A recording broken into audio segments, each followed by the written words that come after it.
Good morning students. आज हम माटी वाली उपवाचक पाठ पढ़ेंगे।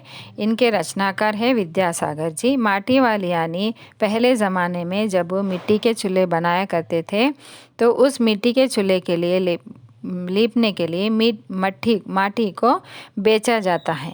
जो मिट्टी बेचती है उसे कहा जाता है माटी वाली।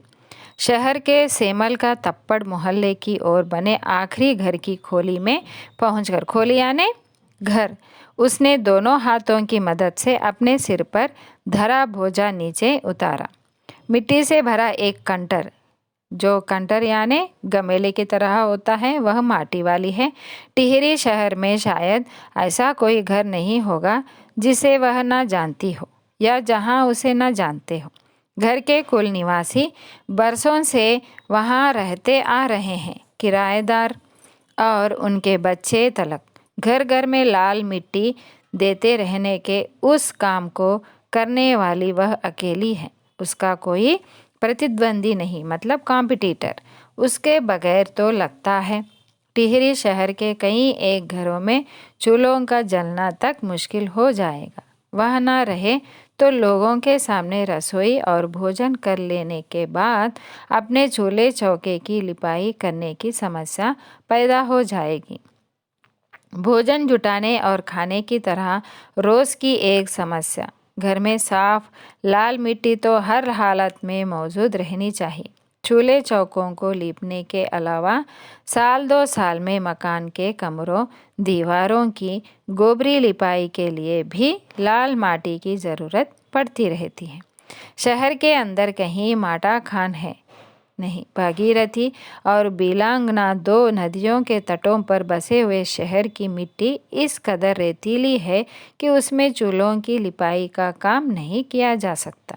आने वाले नए नए किराएदार भी एक बार अपने घर के आंगन में उसे देख लेते हैं तो अपने आप माटी वाले को ग्राहक बन जाते हैं।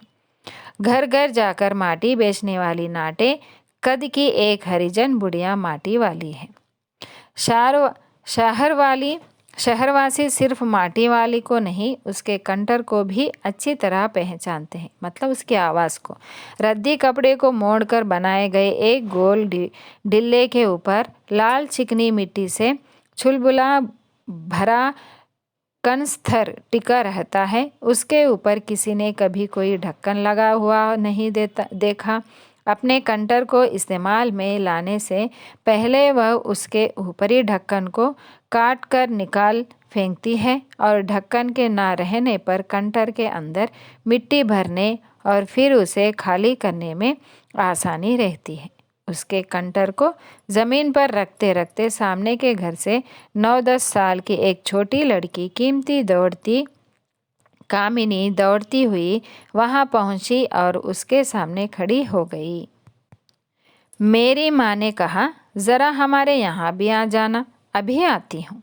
घर की मालकिन ने माटी वाली लड़की को अपने कंटर की माटी कच्चे आंगन के एक कोने पर उड़ेल देने को कह दिया। तो बहुत भाग्यवान है, चाय के टाइम पर आई है और हमारे घर। भाग्यवान आए खाते वक्त वह रसोई में गई और 2 रोटियां लेती आई। रोटियां उसे सौंपकर वह फिर अपनी रसोई में घुस गई। माटी वाली के पास अपने अच्छे या बुरे भाग्य के बारे में ज़्यादा सोचने का वक्त नहीं था। घर की मालकिन के अंदर जाते ही माटी वाली ने इधर उधर तेज निगाह दौड़ाई। हाँ, इस वक्त वह अकेली थी, उसे कोई देख नहीं रहा था। उसने फौरन अपने सिर पर धरे डिल्ले के कपड़े के मोड़ों को हड़बड़ी में एक झटके में खोला और उसे सीधा कर दिया। फिर इकहरा खुल जाने के बाद वह एक पुरानी चादर के एक फटे हुए कपड़े के रूप में प्रकट हुआ। मालकिन के बाहर आंगन में निकलने से पहले उसने चुपके से अपने हाथ में थामी 2 रोटियों में से एक रोटी को मोड़ा और उसे कपड़े पर लपेटकर गांठ बांध दी।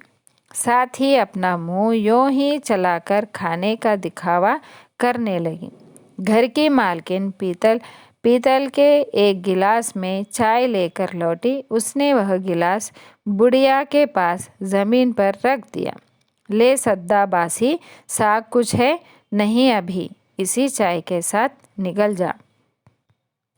माटी वाली ने खुले कपड़े के एक छोर से पूरी गोलाई में पकड़कर पीतल का वह गरम गिलास हाथ में उठा लिया। अपने होठों से गिलास के किनारे को छुआने से पहले शुरू में उसके अंदर रखी गरम चाय को ठंडा करने के लिए सुसु करके उस पर लंबी लंबी फूंक मारी। तब रोटी के टुकड़ों को चबाते हुए धीरे धीरे चाय सुड़कने लगी। चाय तो बहुत अच्छा साग हो जाती है ठाकुराइन जी। भूख तो अपने में एक साग होती है बुढ़िया। भूख मीठी की भोजन मीठा। भूखी मीठी है, क्योंकि जब भूख लगती है तो चावल हो कुछ भी हो हम खा लेते हैं। तुमने अभी तक पीतल के गिलास संभाल कर रखे हैं। पूरे बाजार में और किसी घर में अब नहीं मिल सकते ये गिलास। इनके खरीदार कई बार हमारे घर के चक्कर काट कर लौट गए हैं। पुरखों की गाड़ी कमाई से हासिल की गई चीज़ों को हराम के भाव बेचने को मेरा दिल गवाही नहीं देता। हमें क्या मालूम कैसी तंगी के दिनों में अपनी जीभ पर कोई स्वादिष्ट चटपटी चीज़ रखने के बजाय मन मसोस कर 2-2 पैसे जमा करते रहने के बाद खरीदी होंगी उन्होंने ये तमाम चीज़ें, जिनकी हमारे लोगों की नज़रों में अब कोई कीमत नहीं रह गई। बाजार में जाकर पीतल का भाव पूछा ज़रा। दाम सुनकर दिमाग चकराने लगता है और ये व्यापारी हमारे घरों से हराम के भाव इकट्ठा कर ले जाते हैं, मतलब कम भाव में ले जाते हैं। तमाम बर्तन भांडे, कांसे के बर्तन भी गायब हो गए हैं सब घरों से। इतनी लंबी बात नहीं सोचती बाकी लोग। अब जिस घर में जाओ वहाँ या तो स्टील के भांडे होते हैं, बर्तन भांडे यानी बर्तन दिखाई पड़ते हैं, या तो फिर कांच के या चीनी मिट्टी के। अपनी चीज़ का मोह बहुत बुरा होता है। मैं तो सोचकर पागल हो जाती हूँ कि अब इस उम्र में इस शहर को छोड़कर हम जाएंगे कहाँ। ठाकुराइन जी, जो ज़मीन जायदादों के मालिक हैं वे तो कहीं ना जा सकते हैं और ठिकाने पर जाएंगे ही नहीं। पर मैं सोचती हूँ मेरा क्या होगा, मेरी तरफ देखने वाला तो कोई भी नहीं। चाय खत्म कर माटी वाली ने एक हाथ में अपना कपड़ा उठाया, दूसरे में खाली कंटर और खोली से बाहर निकलकर सामने से घर में चली गई। उस घर में भी कल हर हालात में मिट्टी ले आने के आदेश के साथ उसे 2 रोटियां मिल गई। उन्हें भी उसके अपने कपड़े के एक दूसरे छोर से बांध लिया। लोग जाने तो जाने कि वह ये रोटियां अपने बूढ़े के लिए ये ले जा रही हूँ। उसके घर पहुँचते ही हशक्त बुढ़ा कातर नज़रों से उसकी ओर देखने लगता है और वह घर में रसोई बनने का इंतज़ार करने लगता है। आज वह घर पहुंचते ही 3 रोटियां अपने बूढ़े के हवाले कर देगी। रोटियों को देखते ही चेहरा खिल उठेगा बूढ़े का। साथ में ऐसा भी बोल देगी, साग तो कुछ है ही नहीं अभी, और तब उसे जवाब सुनाई दे देगा, भूख मीठी की भोजन मीठी। जब हमें भूख लगती है तो हम कुछ भी खा जाता है। उसका गांव शहर के इतना पास भी नहीं था कि कितना ही तेज चलो फिर भी घर पहुंचने में 1 घंटा तो लग ही जाता है। रोज़ सुबह निकल जाती है वह अपने घर से। पूरा दिन माटा खान में मिट्टी खोदने पर फिर भी विभिन्न स्थानों में फैले घरों तक उसे ढोने में बीत जाती है। घर पहुंचने से पहले रात घिरने लगती है। उसके पास अपना कोई खेत नहीं, ज़मीन का एक भी टुकड़ा नहीं। झोपड़ी जिसमें वह गुजारा करती है गांव के एक ठाकुर की ज़मीन पर खड़ी है। उसकी ज़मीन पर रहने की एक एब्ज में उसे भले आदमी के घर पर भी माटी वाली को कई तरह के कामों की बेगार करनी होती है।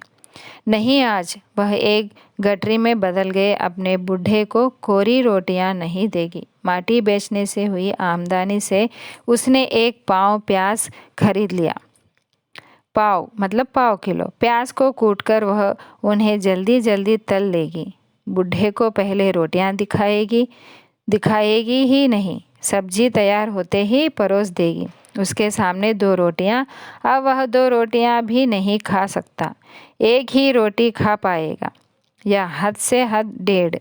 अब उसे ज़्यादा नहीं पछता। बाकी बची 1.5 रोटियों से माटी वाली अपना काम चला लेगी। 1 रोटी तो उसके पेट में पहले ही जमा हो चुकी है। मन में यह सब सोचती, हिसाब लगाती हुई वह अपने घर पहुंच गई। उसके बूढ़े को अब रोटी की कोई ज़रूरत नहीं रह गई थी कि माटी वाली के पाँवों की आहट सुनकर हमेशा की तरह आज वह चौंका नहीं। उसने अपनी नज़रें उसकी ओर नहीं घुमाई। घबराई हुई माटी वाली ने उसे छू कर देखा। वह अपनी माटी को छोड़कर जा चुका था, यानी उसकी मृत्यु हो गई थी। टिहरी बांध पुनर्वास के साहब ने उससे पूछा कि वह रहती कहाँ है। तुम तहसील से अपने घर का प्रमाण पत्र ले आना। माटी कहाँ से लाती हो? माटा खान से लाती हूँ माटी। वह माटा खान चढ़ी है तो तेरे नाम, अगर है तो हम तेरा नाम लिख देते हैं। माटा खान तो मेरी रोज़ी है साहब। बुढ़िया ने हमें ज़मीन का कागज़ चाहिए, रोज़ी का नहीं। बांध बनने के बाद मैं क्या खाऊंगी साहब, क्योंकि वह उस स्थान पर बांध बन रहा है, पुल बन रहा है। इस बात का फैसला तो हम नहीं कर सकते, वह बात तो तुझे खुद ही तय करना पड़ेगा। टिहरी बांध की 2 सुरंगों को बंद कर दिया गया है और शहर में पानी भर लगा है। शहर में आपाधापी मची है। शहरवासी अपने घरों को छोड़कर वहां से भागने लगे हैं। पानी भर जाने से सबसे पहले कुल शमशान घाट डूब गए हैं। माटी वाली अपनी झोपड़ी के बाहर बैठी है। गांव के हर आने जाने वाले से एक ही बात कहती ही जा रही है, गरीब आदमी का शमशान नहीं उजड़ना चाहिए, उसकी लत लग जाएगी, उसकी कल लग जाएगी। इस तरह वह सभी को कहती है, श्राप देती है। तो बच्चों, मैं आशा करती हूँ कि आपको यह पाठ समझ में आया हो तो मेरे वीडियो को लाइक कीजिएगा और अपने मित्रों को शेयर कीजिएगा। मुझे सपोर्ट करने के लिए मेरे चैनल को सब्सक्राइब कीजिएगा। धन्यवाद।